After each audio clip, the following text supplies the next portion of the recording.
Just thought I'd bung this in the video. I found it on YouTube. Don't need to see the notification about my microphone. It's just lovely, isn't it? Really slow oscillator. Ah, look, you know, knock those little things down as it goes round. It's all kind of off track because of the rotation of the Earth. But just felt it was a good scene setter for a bit more look at pendulums. Okay, we've been here before. It's going to look at the effect of changing the mass or the stiffness of the spring.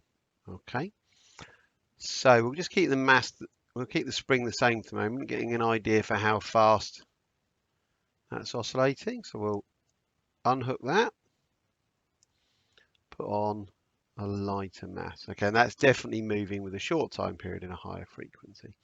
And I think it's fairly obvious why, isn't it? Because when we pull the spring down a certain amount, maybe 10 centimeters, the force up is the same because it's the same spring, but the lower mass has a higher acceleration and therefore it travels the ground faster, doesn't it?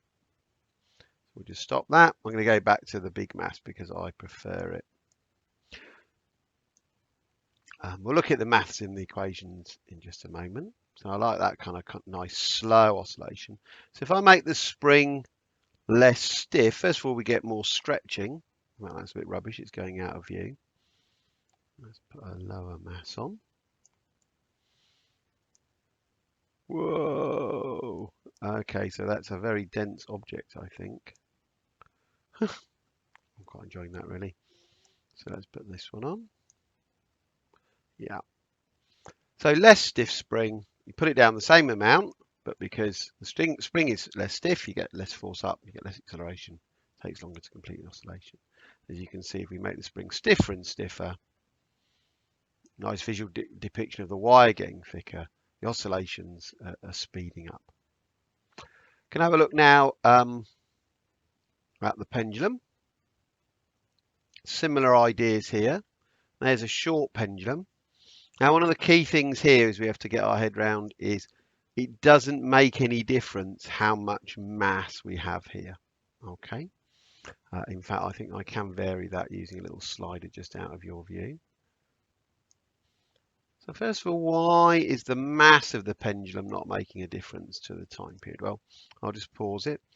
If you have more mass, then undoubtedly you have more tension in the string, don't you? But, and that tension is going to have a greater component bringing it back towards the center. But that doesn't give a greater extension because if you've got twice as much mass, with twice as much weight and twice as much force, you've also got twice as much mass. So it's like the why do all objects fall at the same rate thing. It's that the extra force is balanced out by the extra mass. So mass is not a variable. Let's go back to a more sensible variable. However, as you can see, if I make the pendulum longer, that is making the oscillation slower, isn't it? So why is that? I think it's something to do with the fact that when we have a short pendulum for the same displacement, we end up with more tension towards the center. And what I'm going to do is I'll flip back to a static diagram in PowerPoint and then I can write on it. Another thing that we can vary is the amount of gravity. Okay, so we've got Earth gravity there. So for a 1 meter pendulum, that's giving a kind of realistic view of what would happen. This is what happens if we go into an area of lower gravity. And actually, I've confused it. I've given it a bit more energy, so it's going a bit higher. So why is it now going slower? Well, because the weight is less, so the tension is less. We have less restoring force. However, we've still got the same mass to move, so we get less acceleration. And if we have lots of gravity, so gravity is a variable in this, going to be a variable in this equation. It does matter where in the universe we are. It does change the frequency of oscillation. If I go back to here, I'm just going to go back to those nice relaxing oscillations. What happens if we have more gravity? Well, okay, it goes down lower, it's stretched, but visually you can see the frequency isn't changing. And that's because although gravity has a role in this oscillator, that role is not affecting the frequency. Because the weight doesn't vary as the object goes up and down, that isn't changing the... we've got some damping now. Yeah, we'll just turn the damping off so it keeps moving. So when we pull it down in an area with more weight or gravity, greater force of gravity, we don't get a greater restoring force because it's the extension of the spring that determines the restoring force. Just going to have a very quick look at why the longer pendulum has an increased time period. So the key force here is the tension. There is also the weight. So that tension will have a vertical component. The vertical component is roughly balanced by the weight, not exactly. The key component we're interested in is the horizontal component. And you can see that, relatively speaking, a fairly small horizontal component. So the restoring force is relatively less, so less acceleration in a longer time period. So we're just going to quickly compare that here. If you have a shorter pendulum, for the same amount of tension, because the angle has increased, we've got more restoring force, same distance to travel, more acceleration in a shorter time period. Bit naughty here, really a pendulum is only a simple harmonic oscillator up to 10 degrees, and I'll talk more about that later in the video. We've had a pretty good look at these two systems, the pendulum and the mass on the spring. Really, the equations, as ever, are pretty straightforward in comparison. And of course, they're on the data sheet. Let's just find them on the data sheet. Is that reassurance for you? Here we go. For a mass on a spring, T equals 2 pi root m over k. For a pendulum, T equals 2 pi root L over G. So do the pendulum first. T equals 2 pi root L over G. Quite important we know obviously what the letters stand for, and in this case you do have to be careful. L is the length of the pendulum, and obviously that's measured in meters. It's measured from the pivot, that's fairly obvious, to the centre of gravity of the pendulum. And it's really written as if this is a kind of an infinitely small blob. It doesn't matter really that it's not, but just in case that crops up. G is obviously acceleration due to gravity, or the gravitational field strength in meters per second squared. This is the period of the oscillation, time for one complete oscillation in seconds.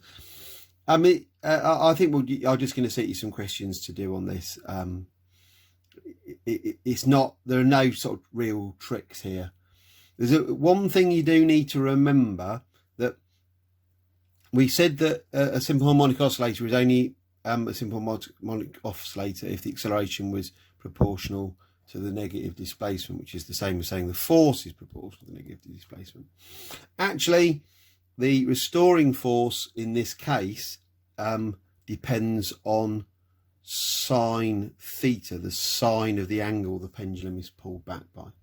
But there's this natty little thing that I'll probably do a separate video on at some point, called the small angle approximation. And the small angle approximation says in radians, theta is approximately equal to sine theta for small angles, and that actually makes it's that mathematical simplification that means that this is true for a pendulum, but it's only true, okay, pendulums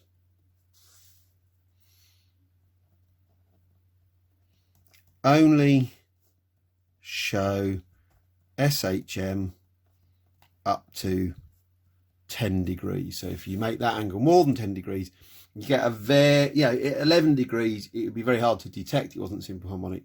By the time it's 90, it would start to be clearly non-simple harmonic.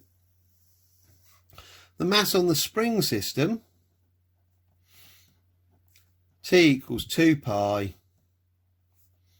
root m over K. M is the mass, more time period, in kilograms. And K is the stiffness. So remember, F equals K delta L. The force in the spring is equal to the stiffness times the change in length. So K has units of newtons per meter, or newtons meters to the -1. We have to watch out for questions, because what a question might do is say a spring stretches by a certain amount when we add the mass, and then you can use that stretching to find delta L. And once you've found delta L, and the force will obviously be equal to the weight if it's hanging in equilibrium, and you can find the spring constant. Just exactly what we did last year. The thing perhaps to watch for is that once it's actually hanging, I don't need a new diagram. If this is hanging in the equilibrium position, so at this point here, the tension is directly equal to the weight. Because the force is proportional to displacement, we can kind of reset it 0, and we can just measure how far it moves from that equilibrium line, and that will give us the force. And one of the things is that X is the displacement in simple harmonic motion, and you can just use X, the displacement in simple harmonic motion, to calculate the restoring force. The only thing is obviously that these forces are in opposite, the force is in the opposite direction to the displacement. Right, I have a feeling there I've complicated things more than I needed to. In the end, 2 lovely simple equations, and generally when these crop up, it's just a matter of bunging in the numbers. I will do a little video in the moment on practical considerations, but I think the next step is just to have a bit of practice with the equations.